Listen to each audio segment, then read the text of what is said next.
Hey y'all, welcome back to another episode of In the Kitchen with Baker Girl. Thank you, Jesus. It is a beautiful day to be in the kitchen. Now, this is part 2 of my Cook a Soul Food meal with me, and I am sharing with you my herby mashed potato recipe. Now, as I said in my previous video, which if you haven't seen it, please do check it out. I don't put butter or milk in my mashed potatoes.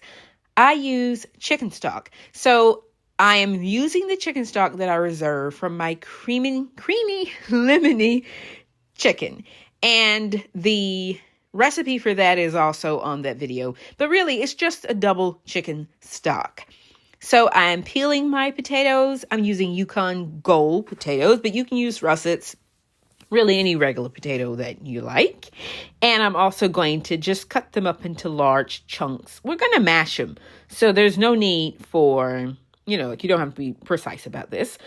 And at this point, this is how you make any mashed potato. You just dice up and boil until they're mashable, some potatoes. You can use red skin potatoes, but red skin potatoes, because you leave the skins on them, can be, the skins can kind of get in your way sometime. However, we love red skin potatoes in our house, so you can use them if you like. But I am cutting them up into uniform pieces and add them into a pot of cold water. You want to start potatoes off with cold water. That way, it's not a good idea to start food off like that in boiling water. So cold water. And of course, wash your potatoes. So you're going to boil them in some salted water until all of the potatoes are nice and tender. You don't need an excessive amount of water, just enough water to cover the potatoes. And they're nice and tender. So go ahead and kill the heat. And I'm going to drain them. And when I drain them, I'm going to add them right back into this pot. That kind of removes any excess wateriness from the potatoes. And I'm just using a regular handy-dandy potato masher. I do have a potato ricer, but for this dish, I really didn't want to use the ricer. Although if you like very smooth mashed potatoes, go ahead and use the potato ricer. But to be perfectly honest, I was too lazy to pull the ricer out.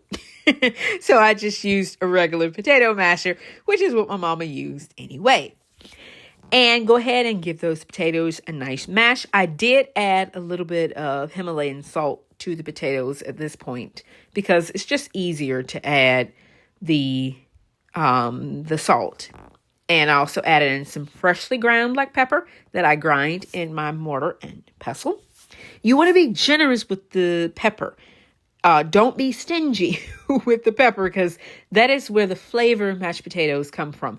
Don't be too generous with the salt because I'm adding in the chicken broth from my creamy lemony chicken. I'm adding in that chicken stock. We are not using milk or butter. I don't use those in my mashed potatoes. I always use chicken broth or chicken stock. That gives you a very healthy mashed potato without, it being loaded down with all these excess calories of, milk and butter. If you want milk and butter, you can add some milk and butter. I don't add those because I like to enjoy my mashed potatoes at any time without any guilt.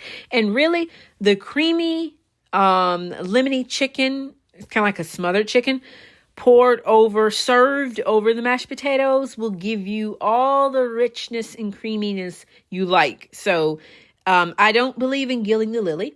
There is no need to add butter and cream. That creamy lemony chicken served over these mashed potatoes is super yummy enough. Thank you, Jesus. Those look good. Of course, don't forget to taste your mashed potatoes. Just make sure they've got enough salt and enough pepper. Thank you guys so much for watching. Please stay tuned for part 3 of my orange candy sweet potatoes. They are so yummy. And the good Lord willing, I'll see y'all next time. Bye.